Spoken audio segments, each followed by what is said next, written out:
Muy buenas noches, bienvenidos aquí a su programa Hablando con Elías. Como cada martes me encuentro con ustedes feliz de poder traerles estos temas de tanto interés para nosotros y por supuesto compartirles noticias de actualidad, para lo que empezamos con la primera, y es que transacciones en efectivo han disminuido a más de la mitad en este año. Tras la promulgación de la ley número 155-17 contra el lavado de activos, financiamiento del terrorismo, los reportes de transacciones en efectivo han disminuido a la mitad, según el Ministerio de Hacienda. Mientras que esta ley logró que se pudieran aumentar las transacciones de $10,000 a de $15,000, cuando antes el límite eran $10,000 y sus equivalentes, ha hecho que las personas y todos los consumidores podamos realizar de manera más holgada transacciones en efectivo por montos mayores, facilitando el comercio. Se dice que en el 2004 se registraron 857.867, en el 2015 1.013.947, en el 2016 1.184.490, claramente aumentando en estos años, y que luego de la promulgación de esta ley bajó a 1.046.650 y este año 2018 ese número fue recortado a la mitad. La verdad es que las facilidades del pago por transferencias hace que los consumidores pues tengan una movilidad muchísimo más simple a la hora del pago. Otra de las noticias es que Madrid y Barcelona se quedan sin taxis. Los taxistas de Barcelona mantienen una huelga indefinida hasta este momento, desde el viernes pasado, y los de Madrid han empezado este lunes para reclamar una regulación de los vehículos de alquiler con conductor, contratados a través de plataformas como Uber y Cabify, a los que acusan de competencia desleal. Para esto tenemos unas imágenes en pantalla. El servicio de taxis huelga en las dos ciudades por la regulación de los VTCs. En Madrid, primer día de paro de una huelga indefinida. En Barcelona, cuarta jornada de unos paros también sin fecha final. Por lo menos intentarlo. Vamos a ver a qué hora llegamos. Vale, pues sí, vamos a ir en autobús entonces. En Madrid la huelga se ha notado desde primera hora de la mañana. Concentración en el recinto ferial de IFEMA. Esta semana se celebra la Feria de Turismo Fitur. Sin servicio en Barajas y en estaciones de tren Chamartín y Atocha. Los taxistas informan a los usuarios de alternativas de transporte. Intentando ayudar a los clientes que todos los días apuestan por nosotros. En Barcelona, colapso de tráfico. Por un lado, los VTCs en la avenida Diagonal reclaman tener voz en las negociaciones. Por otro lado, los taxistas en la Gran Vía se han desplazado a pie hasta la Consellería de Economía. ¡Ya está bien de expoliarlo! ¡Estamos hartos de estar hartos! ¡Si esto no se arregla!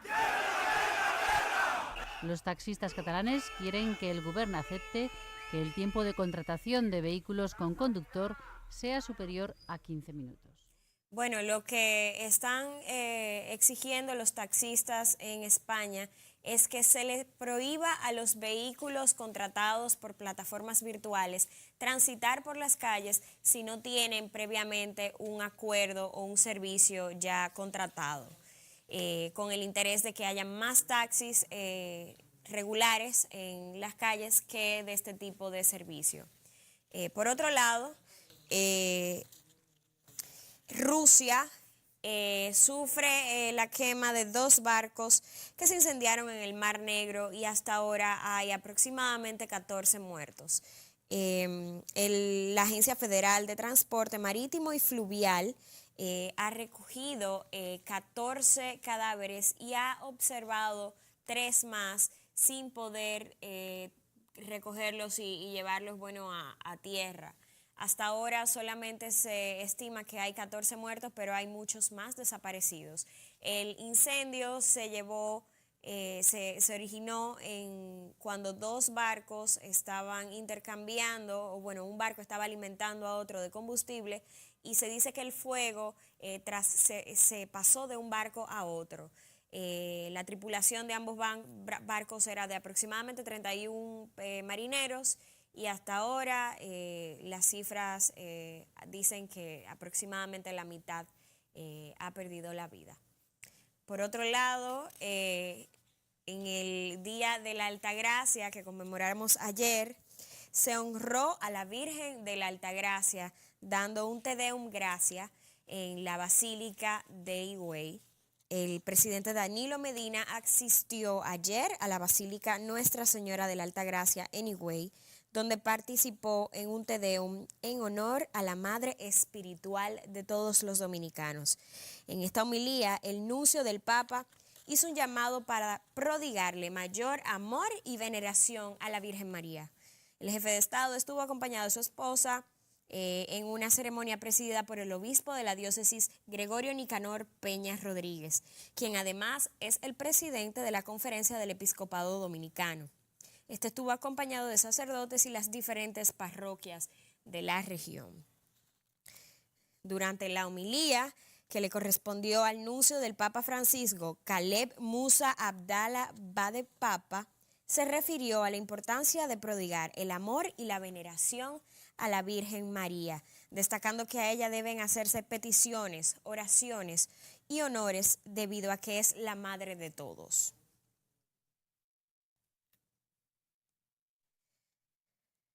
Bueno, terminamos con las noticias y estaremos hablando hoy precisamente de la iglesia y su realidad en estos tiempos. Tendremos de invitado el doctor David Álvarez Martín, pero seguiremos hablando de esto después de la pausa.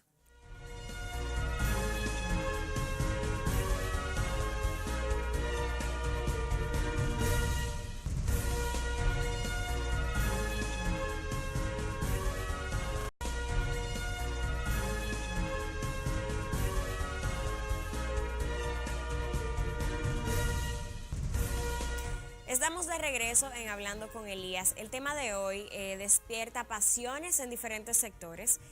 Por supuesto, contentos y otros que no están tan contentos, opinan sobre la situación que vive la iglesia, no solo en nuestro país, sino en otras partes del mundo. Para esto tenemos al doctor David Álvarez Martín, que conversará con nosotros la realidad de la iglesia en estos días. Muy buenas noches, gracias por la invitación, Alejandra. Gracias a usted por aceptarla y acompañarnos nuevamente. Siempre es muy interesante estar aquí con usted hablando sobre el tema de la iglesia en esta ocasión. Y bueno, ¿por qué elegimos este tema? Estábamos conversando anteriormente que definitivamente la iglesia ha tenido una serie de golpes, podríamos llamarle así, en los últimos años. Pero también ha renovado en algunas ocasiones su postura con relación a temas en específico gracias a la llegada de este Papa. Correcto. O sea, hay pros y contras, hay luces y sombras, sobre todo en esta gestión del Papa Francisco. ¿Qué podemos empezar a hablar sobre eso? Bueno, tenemos que recordar que el Papa Francisco va a cumplir ahora 6 años. Bueno, no propiamente él, sino la renuncia de Benedicto XVI. Benedicto XVI renunció el 28 de febrero del año 2013 y abrió las puertas a que hubiera una elección de un nuevo papa, y este papa fue Francisco.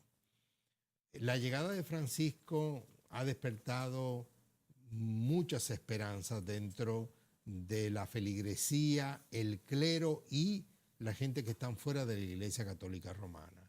En primer lugar, un papa latinoamericano por primera vez. Sí.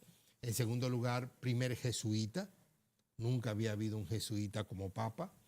Y de pronto comienza con un discurso y unas prácticas y un comportamiento totalmente diferente a los papas anteriores. Si recordamos bien, el día en que fue anunciado y él salió al balcón, él primero se arrodilló y pidió al pueblo que estaba ahí que lo bendijera.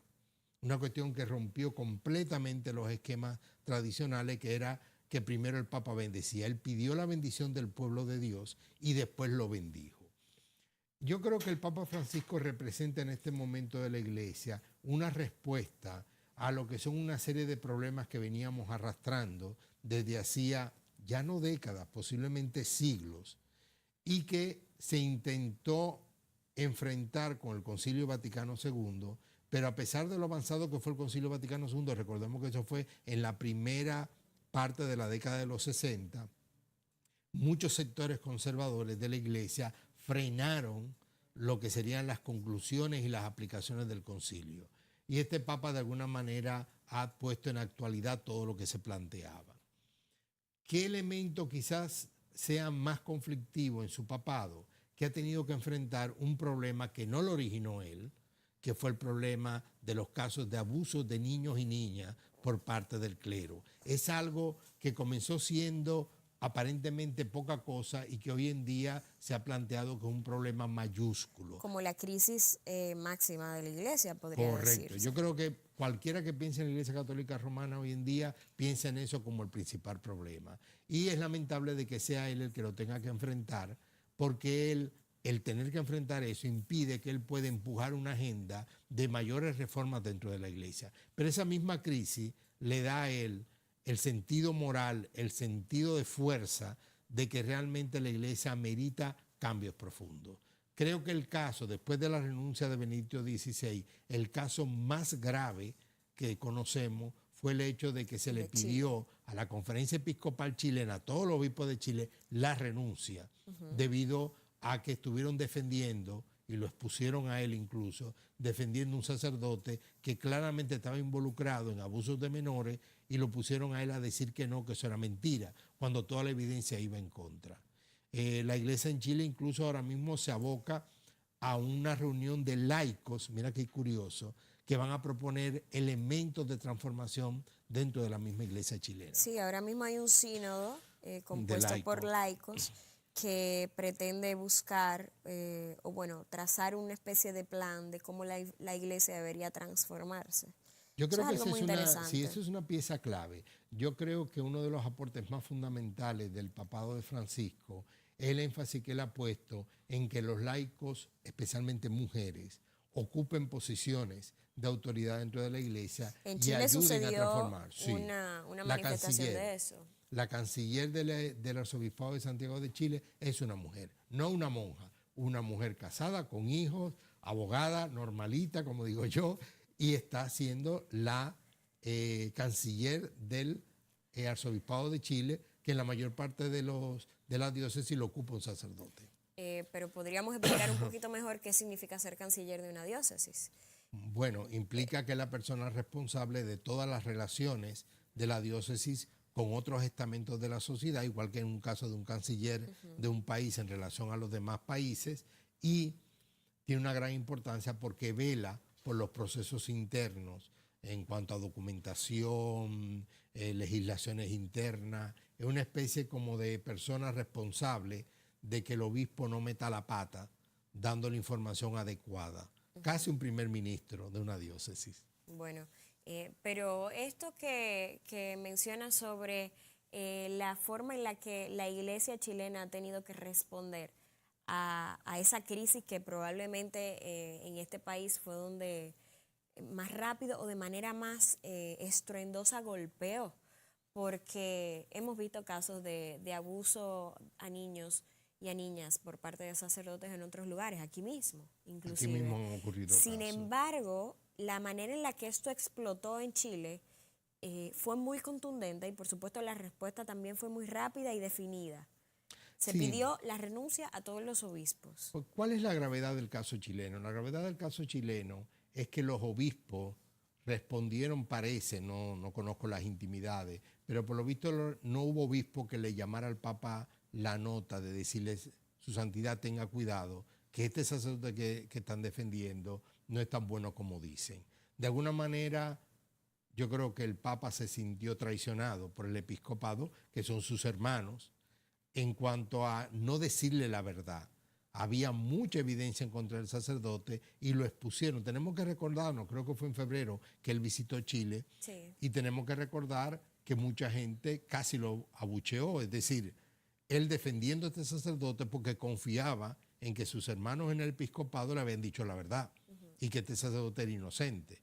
Cuando él comenzó a recibir evidencia después de la visita, fue cuando los llamó a ellos a capítulo y les pidió la renuncia en pleno, porque es una falta absoluta de fraternidad, de confianza, el que ellos no le hayan advertido, porque él no puede estar en todas partes del mundo. Él descansa en los obispos. Aparte de que los sacerdotes habían roto esa promesa o su función dentro de la sociedad, dentro de la misma iglesia, ya no estaban haciendo lo que manda, bueno, a lo que están, ¿no?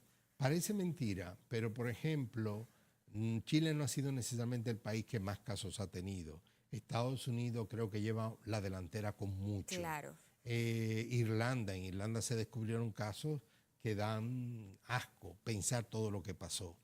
Y es algo grave. ¿En qué se mantuvo eso? ¿Cómo se mantuvo eso? Primero, con una falsa obediencia, una exigencia de obediencia a guardar silencio por las cosas malas que ocurrían. Poquito recordando lo que un capellán recientemente dijo de no tocar esa tecla, y es por no tocar esas teclas que la iglesia llegó a la crisis que tiene hoy en día. Pedir silencio, llamar a la gente a no hablar, es lo peor que puede ocurrir, porque el evangelio es un evangelio de verdad. Incluso en el evangelio de Juan, que está en el escudo nuestro, dice, conocerán la verdad y la verdad los hará libres.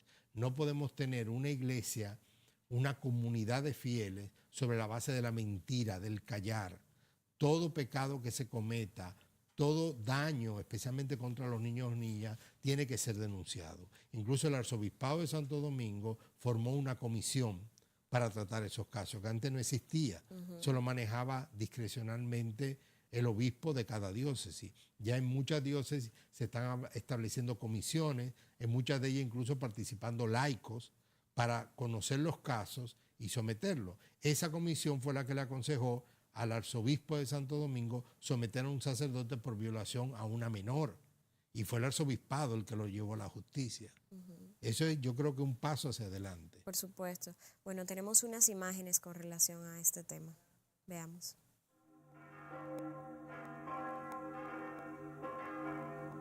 Cualquier habitante de América Latina podría pensar que se trata de la iglesia más grande del mundo. Sin embargo, no es así. Hablando en términos de población mundial, el cristianismo es la fe más grande, con un 32% de la población mundial. Sin embargo, el cristianismo está dividido en muchas iglesias, de las cuales la católica es solo una de ellas, aunque ciertamente la más grande, conteniendo al 55% de la población cristiana mundial. En cambio, la fe musulmana contiene al 20% de toda la población del planeta. Esto significa un número aproximado de 1.200 millones de musulmanes, contra apenas un poco más de 1.000 millones de católicos en todo el mundo.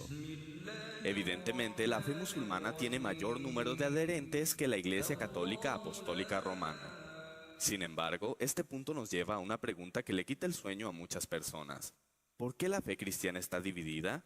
O lo que es lo mismo, ¿por qué hay tantas denominaciones o iglesias cristianas diferentes?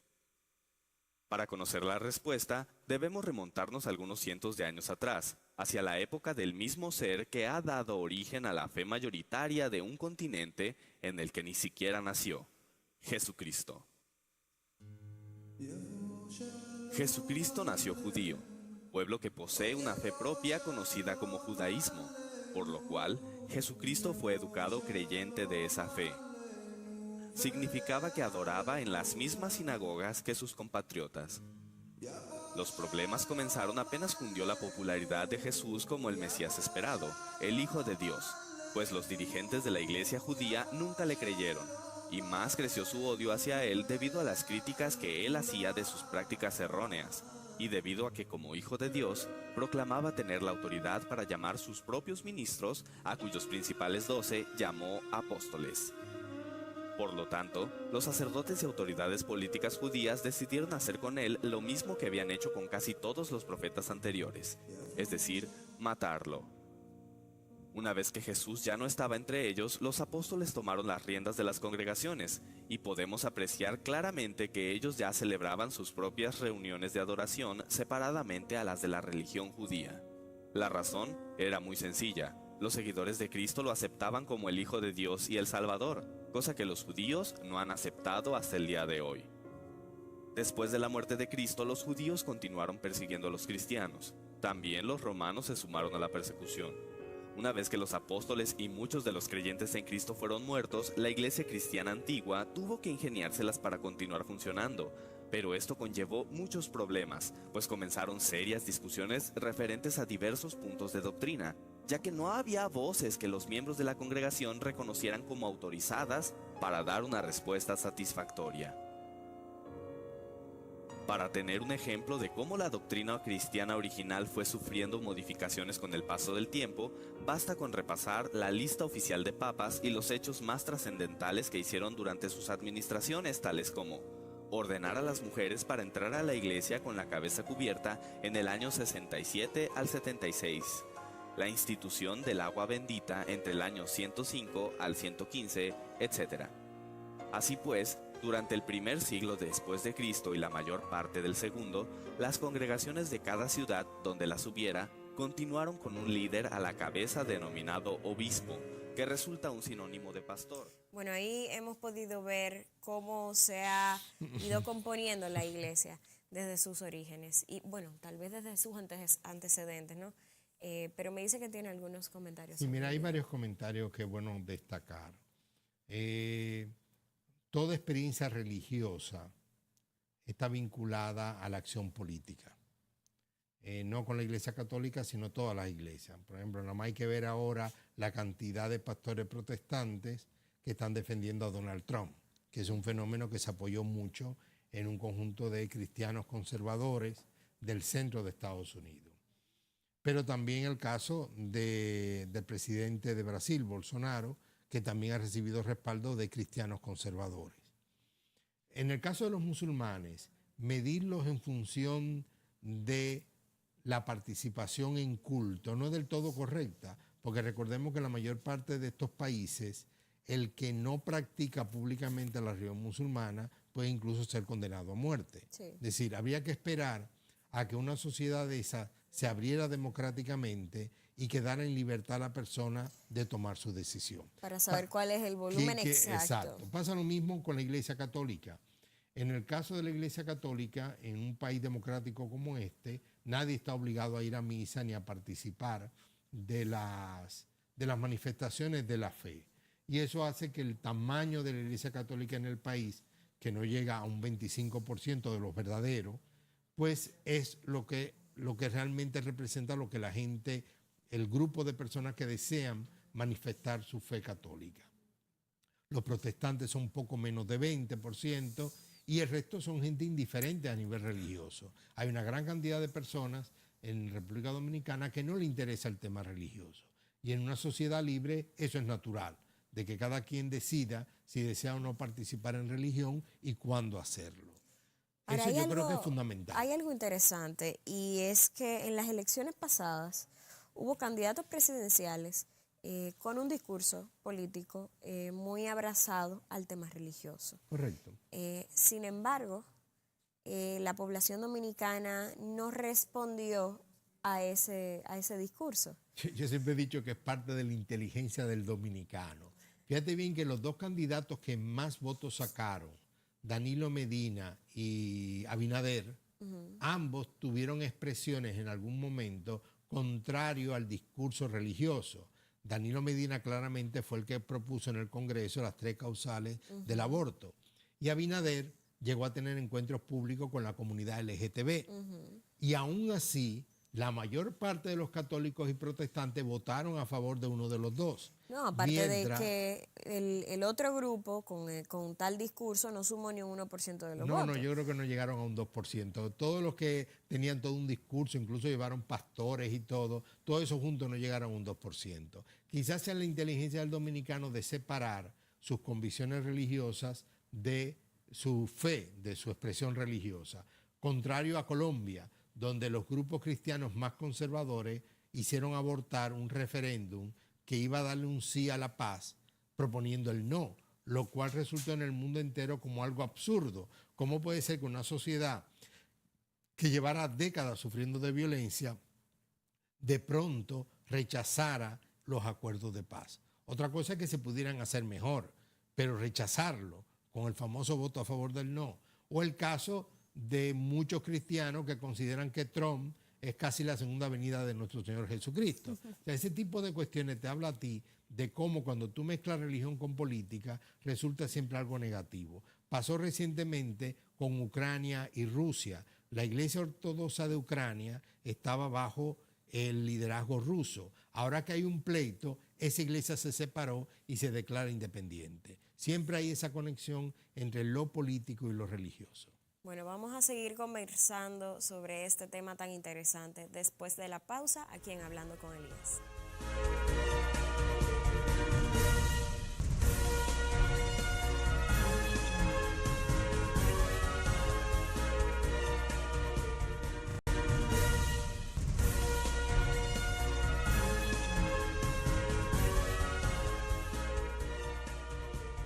Muchas gracias por seguir en sintonía. Estamos tratando el tema de la Iglesia Católica y la realidad y su realidad. Con nosotros está el doctor David Álvarez, y bueno, estábamos hablando de esa relación que se da o no se da de manera positiva o negativa entre la religión y la política. Siempre se da. La cuestión es qué signo tiene. Si, por ejemplo, la iglesia, cuando hablo de la iglesia, hablo de la comunidad de fieles, incluyendo el clero o los pastores, asumen el compromiso con los más pobres o los marginados o los explotados de una sociedad, claramente es un compromiso político, porque están pidiendo un cambio de la relación de poder. Ahora, también muchas veces esas comunidades de fieles, esos pastores, esos sacerdotes u obispos se terminan comprometiendo con el poder, con quienes ejercen el poder y quienes ejercen la explotación. Entonces, continuamente nos vemos, observamos que en algunos momentos hay ese compromiso de un lado o de otro. Eso puede tener y tiene riesgo. Por ejemplo, el caso del San Romero de América, el arzobispo de San Salvador, que fue elevado a los altares recientemente. Romero claramente se enfrentó al gobierno y a los grupos paramilitares y al ejército salvadoreño condenando los crímenes que cometían y lo mataron. Ahora mismo los obispos de Nicaragua están enfrentando al gobierno de Nicaragua con su pretensión de continuar en el poder. Entonces ahí tú tienes claros ejemplos de cómo en un momento determinado, en este caso la Iglesia Católica, porque es la que mejor conozco, es capaz de enfrentar a los sectores de poder y plantear el discurso de los más pobres, de los marginados. Pero ¿qué pasa cuando la Iglesia pierde popularidad? Como es el caso de la Católica en la República Dominicana. Hace poco se vislumbraron estudios. Sí, el Latinobarómetro que mostró a la población dominicana como en constante decrecimiento con relación a adeptos de la fe católica. Sí, esto es una opinión muy personal, Alejandra. Yo no estaría tan preocupado por eso y voy a dar algunos criterios en el caso dominicano. Primero, esta no es una sociedad cristiana. Comencemos por ahí.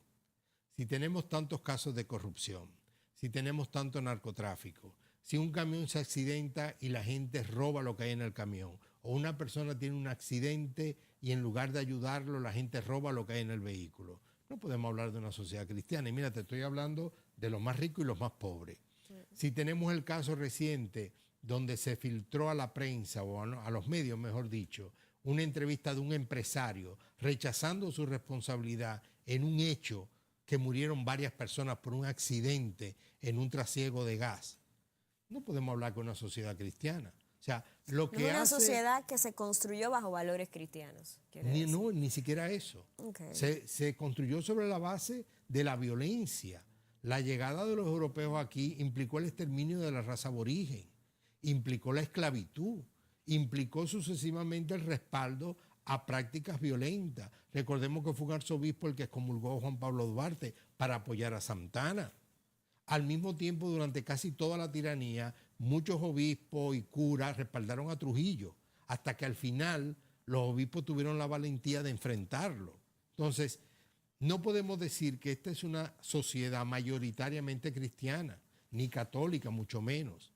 Todavía la sociedad dominicana amerita una conversión, amerita un proceso constante de evangelización para que los valores del evangelio sean los que normen la sociedad. Nada más que hay que escuchar la cantidad de discursos racistas, xenófobos, los crímenes contra las mujeres. O sea, tú agarras el escenario completo: narcotráfico, racismo, xenofobia, crímenes contra las mujeres, narcotráfico, grandes corruptos de los diferentes gobiernos que amasan fortunas millonarias y la justicia no hace nada.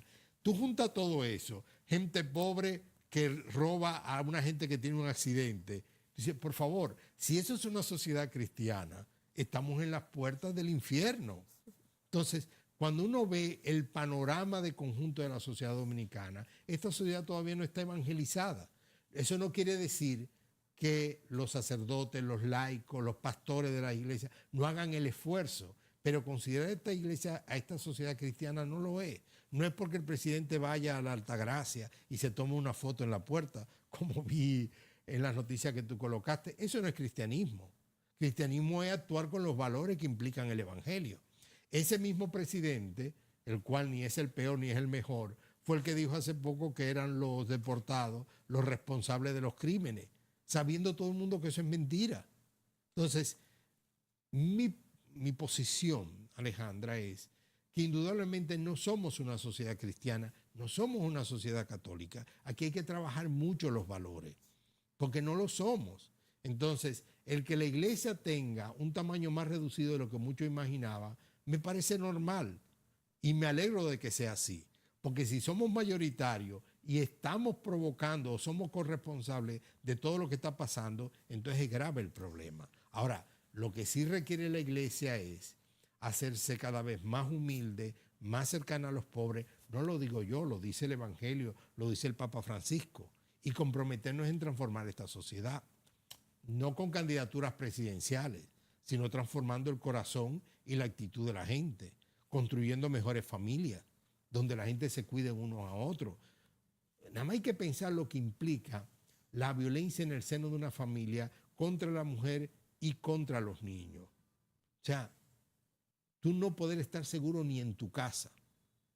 Y si nosotros no somos capaces de transformar eso, de poco nos está sirviendo el tener tantos espectáculos con presidentes, con ministros, con gente aquí y allá, cuando de lo que se trata es de transformar la sociedad dominicana, transformar el corazón de la gente. Bueno, pero entonces eso le quita potestad o fuerza a la iglesia para poder exigir cambios, tal vez. Correcto.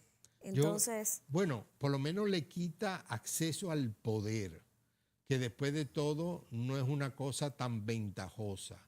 Recientemente la iglesia argentina canceló, los obispos argentinos cancelaron toda ayuda del gobierno a la iglesia. Dijeron que no la necesitan, porque eso les daba más libertad para predicar el evangelio. Yo creo que es una posición valiente. Sí, yo no le estoy pidiendo eso a los obispos dominicanos, pero no es mala idea. Poder decir, mire, yo no necesito que usted me esté dando recursos, porque mi compromiso es con la gente más pobre. Claro, hay gente que se asustarían porque siente que perderían la estabilidad de sus ingresos, de sus beneficios, de ser tratado como don señor en determinados ambientes, ser invitado por los ricos a comer, o en el caso de los capellanes, ser tratado por la oficialidad y la cuestión como una gran cosa, es el capellán. Pero eso no es lo correcto, eso no va en sintonía con el Evangelio. El Evangelio demanda comprometernos con los más pobres, hacer transformar la sociedad. Y si la cercanía con los sectores de poder no ayuda, pues es hora de alejarnos bastante de las tentaciones que implican el poder. Siempre, absolutamente siempre, para la fe cristiana, el poder y el dinero han sido fuente de tentación y han dañado la iglesia por dentro. ¿Y cree usted entonces que esa es la situación, realidad que tiene la iglesia en este momento, por lo menos la dominicana? ¿Esa falta de apoyo se debería a eso? Yo creo que sí, porque si tú te das cuenta, en estudios que se han hecho, no puedo decir la fuente, pero es de entero crédito, son 3 años que han hecho este estudio, el sacerdote mejor valorado por la sociedad dominicana es el padre Rogelio. Es curioso, hay un estudio que se hace anualmente sobre percepción de opinión y el sacerdote mejor valorado es el padre Rogelio. Pero el Y padre actualmente- Rogelio no es el que está bien vestido y que No. está en ciertos Correcto. círculos Ni es sociales. ni es el cura modélico, buena gente, con clériman, con la cabeza bajada, es el que está metido trabajando con los pobres. Y si tú te vas, pongo el caso de Rogelio, pero podremos poner muchos otros ejemplos, aquellos sacerdotes y obispos más comprometidos con los pobres son los mejor valorados, porque tal vez está en mejor sintonía con lo que dice. con lo que el Evangelio dice. Exacto. Bueno, estaremos conversando un poco más después de la pausa aquí en Hablando con Elías.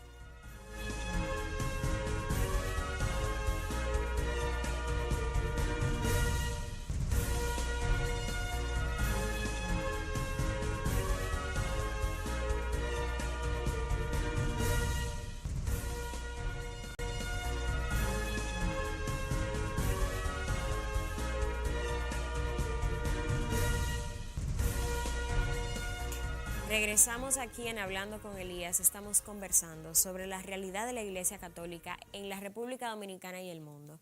Y hemos tocado casos en varios países de Latinoamérica como Chile, Nicaragua, Argentina y por supuesto llegamos aquí a la República Dominicana, donde la Iglesia tiene peculiaridades cuando la comparamos con otros países de Latinoamérica, donde Correcto. tiene una real fuerza, donde puede tener poder de convocatoria, de decisión.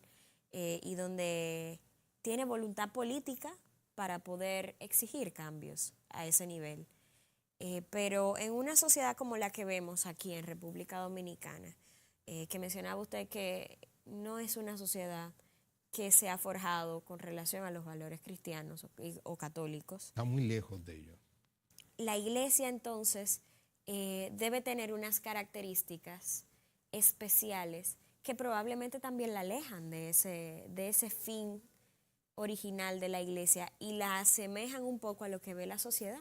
Yo te mencionaría que hay tres, como yo sé que tenemos poco tiempo, tres elementos para la Iglesia Dominicana.